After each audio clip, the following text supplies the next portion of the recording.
Hello, welcome to Women of Whiskeys. I'm Adriana, and today we're going to do more of a cocktails type episode. It's only March now, but you might be starting to plan your summer vacations and want to get kind of in that mindset. So I think it'll be kind of cool to explore this Watertown whiskey. This is a coconut flavored whiskey. I know for many of us in this community, we normally just drink real whiskey, neat or on the rocks. And aren't thinking about flavored whiskeys so much. But I think, when you're thinking about cocktails, this could be a fun way to go. So this is 73 proof. This was sent to us by the company, but always our thoughts and opinions are going to be honest. So tell you what I actually think. Let's try it out in a couple of cocktails and see how it is. Okay, so I figured we'd start out real simple with a Jack and Coke. So I've got my Coke here. Not really measuring this one. I feel like Jack and Coke is one of those things you really make up as you go. Edit this out, edit this out. That's pretty good. I feel like the coconut comes through a little too strong. It's, I don't know, almost like a meaty coconut sort of thing going on. I do think that their base is 100% rye, which is normally actually great for cocktails.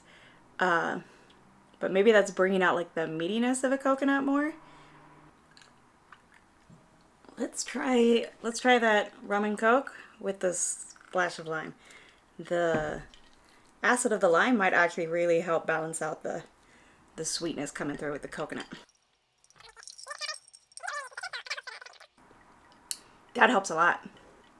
This coconut whiskey needs some acid. It needs some lemon or lime. So let's get to that second one. Okay, so this recipe is straight from their website. It's basically their version of a whiskey sour, and it's pretty similar. Whiskey sour is like my go-to cocktail, so I've got high hopes for this. So we're gonna have 2 ounces of the Watertown coconut whiskey, and then they say 1 ounce of simple syrup and 1 ounce of lemon juice. Just based on the sweetness from the previous cocktail, I'm gonna lower the amount of simple syrup a little bit. Maybe do more like 3/4 ounce. A lot of this kind of thing is to your preference. Okay, and then 1 ounce of fresh squeezed lemon juice. And whenever something says that, I'm all about freshly squeezing your lemons.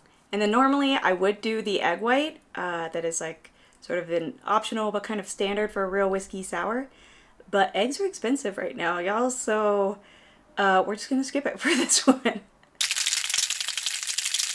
And I'm following their website exactly. So they say shake it with ice and then do your 2 or 3 to 4 drops of Angostura bitters and then strain it on. So whereas normally if I was putting it in a coupe glass, I would actually add those once it's in the coupe glass. Strain it in. It is an unusual color. Let's try this out. It actually does look nice. It looks like it's got grapefruit, which is kind of funny. Oh, it's kind of bizarre. It almost comes off more grapefruity. Like somehow the coconut mixed with maybe it's because of the bitters and the lemon, it kind of almost comes off as like a grapefruity whiskey sour. That's really bizarre. It's a very easy drinker. Like you could easily chug this down by the pool in the summer for sure. Not too shabby. Check out Watertown whiskey if you like to kind of change things up a bit in your cocktails. It's 73 proof, and I think it'll run you about $35. So not too shabby. Cheers. Thanks for joining us on Women of Whiskeys. Coconut. Ooh, I'm gonna sneeze. Nope, not gonna sneeze. Maybe gonna sneeze.